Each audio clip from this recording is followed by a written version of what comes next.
Hi everybody, 23rd of February, another day in my daily diaries of how I'm now coping with the loss of my wife due to Parkinson's. Now, after my video yesterday, I've calmed down a little bit, chilled off a little bit. So I had a late night with Mr. Daniels last night, about 2 o'clock when I got to bed. So obviously I didn't get to the gym this morning. Yeah. I've had a good day again though. I just got up this morning, I don't know, 8:30, 9:30ish, something like that. Just had a lazy morning and then got out in the afternoon. Went for a walk and a cappuccino in Costa, and just chilled, had a walk around and chilled, and then came home.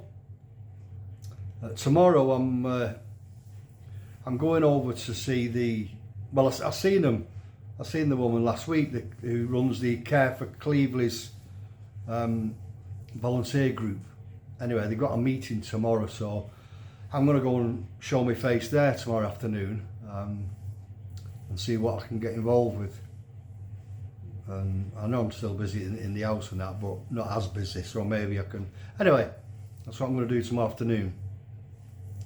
So I'm going to be keeping this one shortish because it's 5 to 7 now, and I've got my football at 8 o'clock. So I'll be watching that with Mr. Daniels, but he's not keeping me up late tonight, hopefully, because I definitely got to get to the gym in the morning anyway. So, but I've been giving it some thought and all, about how I can get more involved with getting this message out there about Parkinson's, but I'm not sure what else I can do. I'm running out of ideas. If any ideas, send them me in, it'd be much appreciated. I keep trying to get in touch with Tom Reed Wilson from I'm a Celebrity thing, but I mean, he's got, I don't know, almost have millions of followers and stuff, and he's never going to read my messages, so I don't know how else, to be honest, to get in touch with him.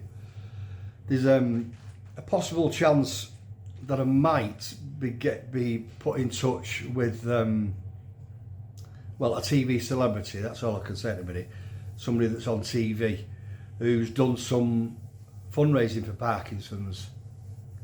So I'm waiting to see if that'll materialise. That's not just me sending messages out. That's via, through somebody else and through this person's mum. So they've asked for my details. So I've sent them over, so fingers crossed on that one. And maybe this person, if it comes off, can help me get in touch with Tom as well, Tom Reed Wilson. So you never know. So tomorrow, if I'm not long at the Care for Cleveland's place, my intention is to come back and get the first coat on the walls in the conservatory painted, and then get the second coat on Wednesday, and then that's done. That's done, and then I'll get start on my garage at the moment, because it's just full of boxes and all my tools and my stuff out of my shed from the other place. So I'm going to partition it off and have like the fronts, because it's got a side door entrance to it, so I'm just going to fasten the big up and over door down so it can't be used. It can't be open unless I sort of undo it. But I'm going to partition it off and have like the front section as a storeroom where I can put in my boxes and that. I'll make it all nice, and then the other half I'll have get the walls panelled and have it as my workshop. Everything nice and organised, tools and screws and stuff all on, on the boxes on the walls, organised with a proper workbench. So I might save one wall and put a picture of people who annoy me, like that woman yesterday. Put pictures of them and then just so I can throw things at them when I get pissed off. Yeah, I might do. So like I said, I'm going to get this finished shortly, and then get myself showered. I've had my tea. I've just got to wash the pots, get myself showered, and get myself sat down for the 8 o'clock kickoff. I'm going to give my head a rest from my Mr M's helpline tonight as well, so I hope you don't mind. Right, a quick story. My mum reminded me a while ago of, do you remember when the Pope visited Manchester back in 1982? I've just had a look when it was 1982.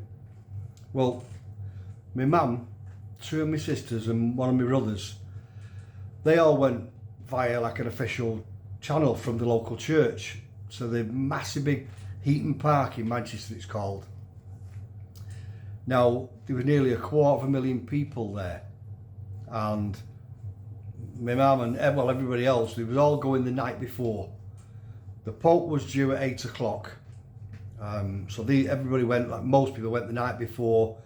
You got sleeping bags all sectioned off, and even though my mum and sisters and my brother went that in advance, they were situated in blocks, and they was sort of right near, well, fairly near the back. So the following morning, got the sleeping bags and slept rough. So the following morning, the Pope, like I said, the Pope arrived at 8 o'clock by helicopter, and the mass was due about 12ish. Anyway, Angie turned up about 7. Yep. And can you imagine the security what was there? Can you imagine? It's nearly 250,000 people, and the Pope. I know things weren't as bad then as they are now, but the security that must have been in place that day. You don't bear thinking about. Angie turned up at 7 o'clock, parked up somewhere, walked in. Yeah, and yes, you're right, right at the front. She walked herself right at the front. My mum and everybody else, they're all at the back watching the Pope like that, right in the far distance. And Angie's right at the front. I turned up on the day, 7 o'clock, waffling away again. She'll have got through. She can get where water can't. She could. She really could. Oh, woman. So, right, so I hope you like that one. So I'm going to go now. Like I said, get myself ready for football. And I will do another one tomorrow. So as per usual, you take care now. Bye.